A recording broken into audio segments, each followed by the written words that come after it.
देश का संविधान उसके अनुसार देश चलता है, लेकिन वेद जो है वो पूरी सृष्टि का संविधान है, पूरी धरती पर मानव मात्र के लिए संविधान है। धरती पर व्यवस्था कैसे चले कि हमारा हम सुख से रहें, शांति से रहें। आपने एक शब्द सुना होगा वेदना, इसको अलग अलग कर दीजिए, वेद ना। वेदना इसका मतलब वेदना। वेद नहीं रहेगा तो वेदना रहेगी, और वेद हो गया तो शब्द ही नहीं, फिर तो वेद हो गया, फिर वेदना कैसे आएगा? तो यदि वेदना आई है इसका मतलब वेद ना होने के कारण से आई है।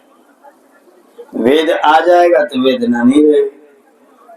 मंत्र पढ़ा था हम लोगों ने 20वें अध्याय का 15वां मंत्र, बहुत सरल मंत्र। यदि दिवा, यदि दिवा, अगर दिन में, यदि नक्तम, यदि रात में, यदि दिवा, यदि दिन में, यदि नक्तम अथवा रात में, एनांसी चक्रिमा भयम। एन माने पाप, एना, एनस का बहुवचन एनांसी, एनांसी माने पाप। वयम चक्रिमा हम करते हैं, हम दिन में भी पाप करते हैं, रात में भी पाप करते हैं। वेद भगवान कह रहे हैं हमारे आपके लिए, हम मनुष्य लोग पशु पक्षी नहीं, पशु पाप नहीं करते। कुत्ता भौंकता है तो पाप करता है, और हम भौंके तो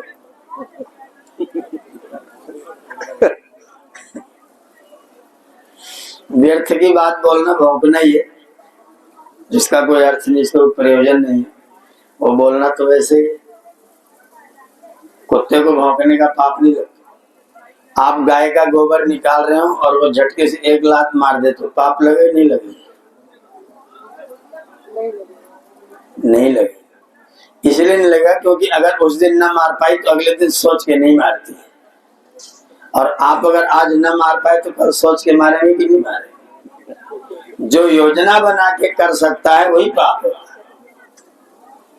योजना बना, चींटियां चल रही जमीन पर, आप ढूंढ के उनको ऊपर पैर रख रहे हैं तो पाप लगेगा, और आप अपने रास्ते जा रहे, कोई पैर के नीचे आ गया, आपका मन वहां नहीं था तो पाप,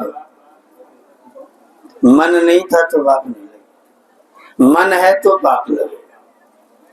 और गाय अगले दिन लात मारने की जुगाड़ सोचती नहीं है, हम सोचते हैं, आज ना कह पाया तो कल कहें, इसलिए हमको पाप लगता है। यदि दिवा, यदि नक्तम, चाहे दिन में करो चाहे रात में करो, एनांसी चक्रिमा वयम, हम पाप करते हैं तो क्या करना चाहिए?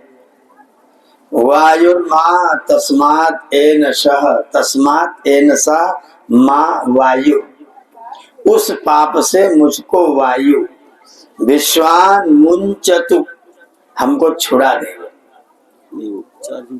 जो पाप हम दिन में रात में करते हैं उन पापों को वायु हमसे छुड़ा देगा। ये वायु क्या है? वेद के जो शब्द हैं वो रूढ़ अर्थ को नहीं कहते, वो यौगिक अर्थ को कहते हैं। यौगिक का मतलब जो उसका भाव होता है वो अर्थ को कहते हैं।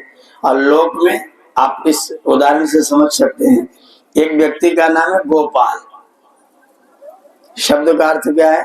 गाय पालने वाला, गोपाल। और गोपाल गाय पालता नहीं, कुत्ता पालता है, तो उसका नाम होना चाहिए था कुत्ता पाल, पर नाम क्या रखा? नाम रखा गोपाल। एक व्यक्ति का नाम हरिनारायण है लेकिन गाय पालता है, नाम हरिनारायण है, गाय पालता है, तो सही में गोपाल कौन है? हरिनारायण की गोपाल? गोपाल तो कुत्ता पाल हो गए, हरिनारायण गोपाल हो गए। तो लोक में तो किसी का नाम गोपाल हो सकता है, भले गाय न पाले, लोक में इस तरह के अर्थ होते हैं, लेकिन वेद में ऐसे अर्थ नहीं होते। वेद में गोपाल वही होगा जो गाय को पालेगा, वेद में जो शब्द का मूल अर्थ है वो रहना चाहिए तो उसका नाम होगा, नहीं तो नहीं होगा। और लोक में किसी का नाम विश्वामित्र हो, सब झगड़ा करे, नाम क्या रख दिया विश्वामित्र, लड़ाई सबसे पूरे गांव से मुकदमेबाजी करता है। एडवोकेट विश्वामित्र ने दिल्ली हाई कोर्ट में काम करते हैं, पूरी समाज में किसी से नहीं पटती। एडवोकेट विश्वामित्र, मैंने कहा आपका नाम विश्वामित्र की विश्व से अमित्रम है, नाम रखा है विश्वामित्र और काम क्या है विश्व से अमित्र। तो वेद में ऐसा नहीं होता, वेद में जो विश्वामित्र विश्व का मित्र होगा उसी का नाम विश्वामित्र होगा। तो इसको बोलते हैं यौगिक और रूढ़, लोक में रूढ़ और वेद में यौगिक। तो यहाँ जो वायु कहा गया वो यौगिक अर्थ। वायु का क्या अर्थ है? धातु है वाक गति गंधन यो, और उससे उणादि कोश का उण प्रत्यय हुआ। प्रदीप जी अच्छी तरह समझ सकते हैं, उणादि कोश का उण प्रत्यय है और आतो युग चण कृतो हो, युग का आगम हो गया। तो वाह में या जुड़ गया, उधर ऊ जुड़ गया, तो क्या बन गया वायु। अब वाह का अर्थ क्या है? गति और गंधन। गति का मतलब है ज्ञान गमन प्राप्ति, ज्ञान गमन प्राप्ति, और गंधन का मतलब सुगंधी वाला। तो जिसकी सुगंधी सर्वत्र व्याप्त हो और जो परम ज्ञानी हो, जो परम गति हो, जो परम प्राप्ति हो, उसका नाम है वायु। ये तीनों अर्थ किसमें कटेंगे? परमात्मा में। इसलिए वायु माने क्या है? परमेश्वर। ऋषि दयानंद ने उनादि कोश में इसकी व्याख्या की, वेति जानाति प्राप्यते सो वायु पवन परमेश्वरो वा। हवा को भी पवन कहते हैं, वायु कहते हैं, और परमेश्वर को वायु कहते हैं। लेकिन ये वायु भी जाता है, गंध को, फूल की सुगंध को यहाँ तक लेकर के आता है, इसलिए वायु भी वायु है और परमात्मा भी वायु है। तो यहाँ वेद के मंत्र में प्रार्थना किससे करें? हवा से कि परमात्मा से? प्रार्थना हमेशा चेतन से ही होती है, जड़ से प्रार्थना का कोई मूल्य है? हे मेरी किताब तू खड़ी हो जा, तो खड़ी होगी, और हे किताब वाले तू रुक जा, तो किताब वाला। तो प्रार्थना किससे होगी? चेतन से। जड़ के साथ में स्तुति हो सकती है, उपासना भी हो सकती है, प्रार्थना चेतन से ही हो। तो वायु का अर्थ क्या लेना चाहिए? परमात्मा। हे परमेश्वर, मुझको उस पाप से मुक्त कर दीजिए, छुड़ा दीजिए जो पाप मुझसे रात में हो जाते हैं, जो पाप मुझसे दिन में हो जाते हैं। ज्यादातर अंधेरा ढूंढ करके मैं पाप करता हूँ, प्रकाश में थोड़ा कम करता हूँ। चोरी करने के लिए कब जाता हूँ? रात में। और या फिर दिन में भी, अगर ज्यादा घाघ हो जाता हूँ दिन में भी कर लेता हूँ। घाघ हो जाऊं तो इतना बड़ा क्लर्क है और रजिस्टर पर सरेआम लिख रहा है, घाघ है। जो सामान्य व्यक्ति होता है रात में बेचारा छुप छुप के करता है, ये लोग एकदम पश्चातो हर है, देखते देखते करते हैं। और मंत्र क्या कह रहा है? यदि दिवा यदि नक्तम एनांसी चक्रिमा भजम वायुर्मा तस्मादेन सा विश्वान। 1 2 3 4 5 नहीं, विश्वान मुंचतु अंग सह, हमें उस पाप से परमात्मा छुड़ा देवे। ऐसी परमात्मा की ज्योति मेरे हृदय में जले, ऐसी प्रेरणा मेरे हृदय में हो, और मैं परमात्मा को सर्वत्र व्यापक मान लूं। तो कैसे चोरी करूं? हरि व्यापक सर्वत्र समान, प्रेम से प्रकट हो ही मैं जान। हरि व्यापक सर्वत्र समाना पुस्तक में है कि नहीं? तो जब इसकी चोरी करें, पुस्तक की ईश्वर की चोरी करना है, ईश्वर की भी चोरी हो जानी। और ईश्वर जो जिसके सामने चोरी का मुकदमा जाना है वो चश्मदीद गवाह है, तब क्या होगा? तब क्या होगा? तब वकील बचाएंगे? कोई गवाह बचाएंगे? जज स्वयं चश्मदीद गवाह है तो कौन बचाएगा? मेरा जज चश्मदीद गवाह है, इसलिए बचने का कोई अवसर मिलने वाला। इसलिए परमात्मा को सर्वत्र व्यापक मान करके हमको अपने पापों से बचने की चेष्टा करते रहना चाहिए। और हम खाली दिन और रात नहीं, आगे मन तो का यदि जागृत, यदि स्वप्ने, जगते हुए भी पाप होता है, सोते हुए भी पाप होता है। सोते तब भी पाप होता है। आंखें बंद किए पड़े हैं, दूसरे लोग सोच रहे हैं सो रहा है, और ये सो नहीं रहे, जुगाड़ बना रहे हैं कि सब लोग सो जाएं तो फिर मैं अपनी आंखें खोलूं। पहले सो लिए, खर्राटा मारना शुरू कर दिए, पता लगा सब लोगों को कि तो सो गया, अब जग रहा है और लोगों के सोने की प्रतीक्षा कर रहा, अपना खर्राटा मार रहा है। जब सब खर्राटा मारे तो मैं जगूंगा, फिर मैं काम करूंगा। यदि जागृत यदि स्वप्ने एनांसि चक्रमा वयम सूर्यो मा तस्मादेन सो विश्वान चत्वंगस। सूर्य मुझे उस पाप से दूर करे। यहाँ पर सूर्य आ गया। अब सूर्य का भी ये लौकिक अर्थ मत लीजिए, ये वाला सूर्य नहीं। सूर्य कौन है?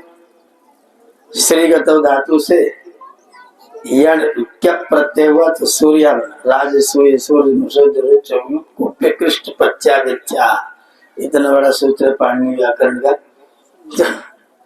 राज सूर्य सूर्य में सोदे रुच्य गुप्त कृष्ण पच्च विद्या, तो उसे सूर्य शब्द। सूर्य से क्या प्रत्यय करके सूर्य, अर्थ क्या है? यह सरती सारयति च, जो सारे जगत को अपने इर्द गिर्द नचाता रहता है, घुमाता रहता है, उसका नाम क्या है? ये दुनिया चक्कर में घूम रही, किसके चक्कर में? किसने घुमाया? ईश्वर ने। इसलिए सूर्य कौन है? ईश्वर। ईश्वर परमात्मा मुझको, एक बात ध्यान रखिएगा, वायु और सूर्य, सूर्य का मतलब अग्नि और वायु का मतलब हवा। मेरे शरीर में अग्नि इतना प्रबल हो, मेरा आत्मबल इतना प्रबल हो कि मैं अपने मन को पापों से बचा सकूं। मेरा मन मुझे पाप करने में प्रवृत्त करता है, मन, और मैं मन की बात मान लेता हूं। तो अगर अग्नि प्रज्वलित होगा जीवन में, तो अग्नि प्रज्वलित होगा तो मैं अपने मन को दबाऊंगा, मन का दमन करूंगा, मन का दमन करूंगा। और मेरा अग्नि प्रज्वलित न हुआ तो मन मेरा दमन करेगा, और जब मन मेरा दमन करेगा तो फिर मुझे गिराएगा, मन फिर मुझे गिराएगा। मन सा न जग में प्रकाश कोई सच्चा मित्र, मन सा न जग में प्रकाश कोई सच्चा मित्र, मन सा न और कोई शत्रु हुड़दंगा है। मन से ही रीत प्रीत, मन से ही शांति गीत, मन ही तो डालता सुकर्म में अड़ंगा है। और मन है मरीज तो लजीज कोई चीज नहीं, और मन यदि चंगा तो कठौती में ही गंगा है। मन गलतियां करवाता, अगर मन का दमन न कर सके, अग्नि न जलती हुई, सूर्य न हुआ, तो फिर मन आपका दमन करेगा और पाप में फंसाएगा। और अगर आपके प्राण ही विगलित है, अगर आपके अंदर प्राण की गति ठीक नहीं है, तो भी आप कहीं न कहीं गलत करेंगे। तो प्राणायाम करके अपने प्राण को बलवान बनाएं, अग्निसार जैसे प्राणायाम करके अपने अग्नि को प्रज्वलित करें। जिनका अग्नि और वायु ठीक प्रज्वलित होगा, वे लोग पाप कर्म से अपने आप को बचा सकते हैं। और जिनका वायु बिगड़ा हुआ होगा, जिनका अग्नि बिगड़ा हुआ होगा, वे लोग अपने आप को पाप से बचाने में समर्थ नहीं होंगे।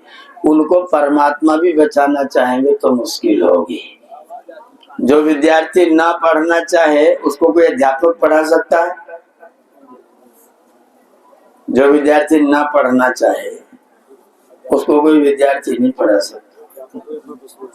विद्यार्थी को पढ़ाता है पठंतम देवदत्तम यज्ञ दत्ता पाठेति, अपठंतम तो कश्चिदपि न पाठेतुम शक्नोति। अपठंतम न पाठेतुम शक्नोति, नहीं पढ़ेगा तो कोई दुनिया का माई का लाल नहीं पढ़ा सकता। पिछले वर्ष गुरुकुल प्रवेश परीक्षा थी, सज्जन आए, बोले गुरुजी मेरे बच्चे को पढ़ा दे। मैं बिल्कुल नहीं पढ़ाऊंगा। बोले क्यों नहीं पढ़ा? बोले मैं पढ़ाता ही नहीं। बोले आप उल्टी बात कर रहे, विद्यालय खोल के बैठे कर रहे, मैं पढ़ाता हूँ? मैं नहीं पढ़ाता। अगर मैं पढ़ाता होता तो मेरी गौशाला के सब गायों को हाई स्कूल का फॉर्म भरवा देता। मैं पढ़ाता होता तो मेरी गाय सब के सब हाई स्कूल होती। मैं पढ़ाता ही नहीं। तो क्या करते हैं, जो पढ़ना चाहता है वो मेरे पास से आकर के कुछ जागरूकता, कुछ जिज्ञासा बस प्राप्त कर लेगा। अगर तुम्हारा बच्चा प्राप्त करना चाहेगा तो मैं बांटने को तैयार हूँ, अन्यथा मैं पढ़ाने का जिम्मेदार, पढ़ने की जिम्मेदारी तुम्हारे बालक की। इसे कहो पढ़े, पढ़ेगा तुम्हें, फिर मैं हूं। अगर तुम करोगे तो सहयोगी मिलेंगे। प्रदीप जी माघ मेले में आ रहे थे, हम मिल गए, वेद की कथा सुनने को मिल जाएगी। अगर आपकी चाह होगी तो आपको राह भी, और चाह ही न हुई तो फिर ईश्वर भी क्षमा मांग लेगी, भैया धन्यवाद, तुम्हें तो कोई बचाएगा। हम अपने अंदर वायु और सूर्य को समृद्ध करेंगे तो हम बच सकेंगे। ये मंत्र हमको इस तरह के संकेत देते हैं और बहुत सुंदर सुंदर संदेश आपको देते हैं। 24वां मंत्र है अभ्यादधामि समिधम। अभ्या, आप जब समिधा